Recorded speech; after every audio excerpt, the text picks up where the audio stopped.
The story of Honda leaving Formula 1 only to hand over a title-winning car to Brawn Grand Prix and part fund that team is one of the most legendary F1 tales.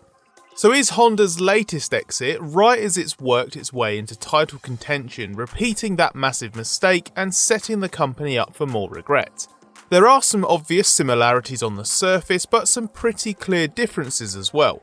So we're going to need to take a short trip down memory lane to answer this one properly.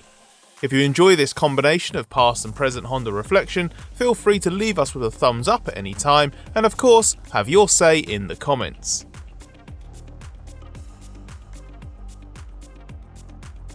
Back in 2008, Honda's miserable season was sacrificed to allow the team to get a head start on major new rules for 2009, but the company pulled the plug at the end of the year. Ross Brawn stepped in to save the team and raced Honda's car in 2009 with a Mercedes engine fitted. Brawn GP rose from the ashes of Honda racing and along with Jenson Button swept to a pair of titles that Honda paid a lot of money for but got no share of the glory in. A small group of team senior management were told of Honda's exit on December 1st, 2008, but had to keep that from staff until 4 days later, the same day the news would be made public. The Brackley team knew it was underperforming, but form fluctuates in F1 and Honda had only recently bought the team fully in 2006 and was still investing generously. There was no sign of this coming in terms of any hesitancy as Honda acted like it was in a long-term commitment. It had recently built a new wind tunnel and was considering constructing an identical one in Japan. The money was flowing freely right up until the point that Honda decided to stop. When Honda did that, its withdrawal was instant. 1/3 of the Brackley presence was Honda's Japanese personnel who were gone within 24 hours of the announcement. For those left, job security was at an all-time low, with the new season just a few months away. On the steps of the Honda race bays, Brawn attempted to rally the troops with a message of hope. They didn't know how the team would be saved, but every effort would be made to save it. Against the backdrop of huge job uncertainty, staff members were being asked to put their faith in a massive unknown. The staff knew that the 2009 car might be very good because there was such an extended lead time as Honda had given up on 2008. But in this case, Honda's withdrawal meant the car didn't even have an engine. There was no guarantee of funding for testing, let alone the first race or the full season, and the threat of redundancies loomed large. Brawn rectified the engine issue by striking a Mercedes deal after a brief period in which various personnel expected talks with Ferrari to yield an arrangement with Brawn's old team. Survival was then ensured outright by Brawn and Nick Fry finally negotiating a management buyout, with Honda handing over the keys to the team and putting in just short of £100 million as well, matching what it would cost to shut down the whole operation.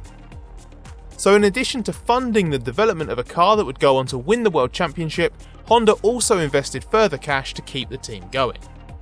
The reason this became such a fairy tale is not really to do with Honda's regret itself. That did lend a bitter irony to the situation, but it was the massive uncertainty that Honda's exit left behind that made this such a powerful story. As Button's then race engineer Andrew Shoveling explained on an episode of F1's Beyond the Grid podcast, when we went to Melbourne was the time when we announced the redundancies there, so it was, even that point where we went away racing, you knew that lots and lots of people back in Brackley were losing their jobs, but you'd come off this winter of not knowing whether you had a job, whether you were going to be able to pay the mortgage, and to kind of get dropped from that situation straight into this sort of fairy tale of the fastest car out there and winning race after race.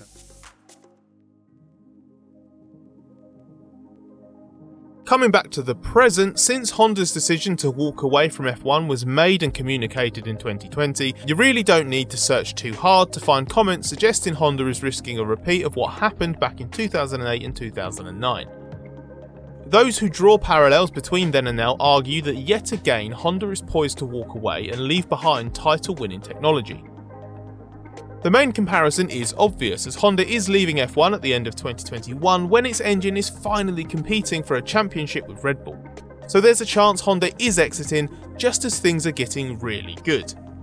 In addition to that, Red Bull will take over Honda's engines, and the Japanese manufacturer is set to retain no official involvement or get any public recognition beyond 2021, despite a deal being struck for Honda to continue with some behind-the-scenes assistance. So any future success would therefore have another similarity to before, as someone else will reap the rewards from Honda's toil and its product will win with a different name.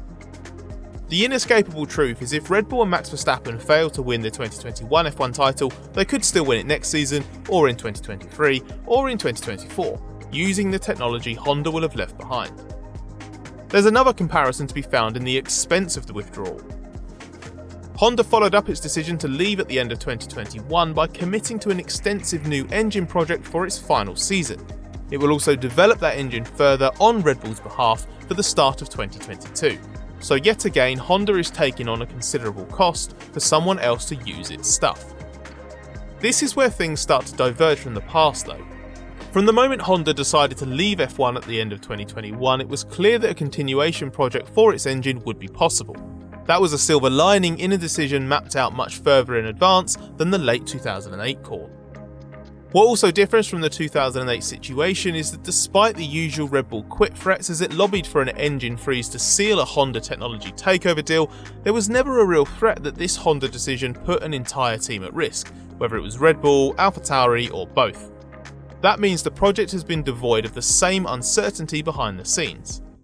One other minor point of comparison is that when the Honda continuation project begins in 2022, it is extremely unlikely it will enjoy the sort of dominant performance the double diffuser Brawn had when it first hit the track 12 years ago. But there's still one crucial difference between the two Honda exits we still haven't touched on, and it's the most important. Unlike in 2008, things have been pretty good for Honda for a while in this era. After 3 miserable seasons with McLaren, it has been winning in F1 since 2019. Honda still hasn't quite managed the biggest prize though, so after it decided to leave F1 at the end of 2021, it committed to an all-new engine for this final season.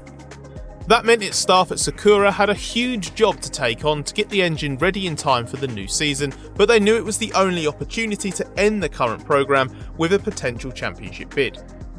This is where this Honda exit differs most from before. This withdrawal was not instant. There was always the opportunity for a final farewell in 2021.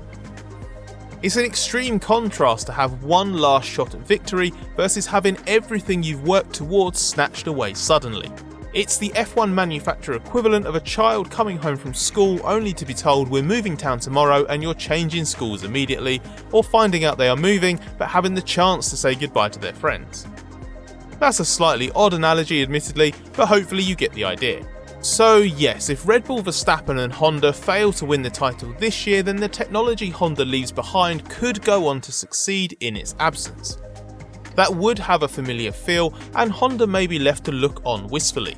But there's still every chance Honda can reach the F1 summit with its own technology before it departs. And that's a world away from the regret that would have been felt in 2008 when Honda knew its ties had been instantly severed, and again a few months later when staff witnessed what exactly had been given up. There's also a big difference between what will follow. In 2009, Honda couldn't really lay claim at all to Brawn's success. Yes, the car design was funded by Honda, but the rebadged Honda racing team was never really its team. Brackley was its own entity that Honda simply took over from BAR and embedded engineers in, and the car used a completely different engine. By comparison, while the engine Red Bull uses in 2022 will bear another name, it will still be a Honda designed and developed hybrid engine. That is something Honda says it will take pride in, and it will be an important source of motivation for Honda's engineers. Plus, the entire project will still have been a useful development program that has given Honda valuable knowledge and experience it insists will be relevant for its carbon neutral technology projects. Of course, that's looking at the glass as half full.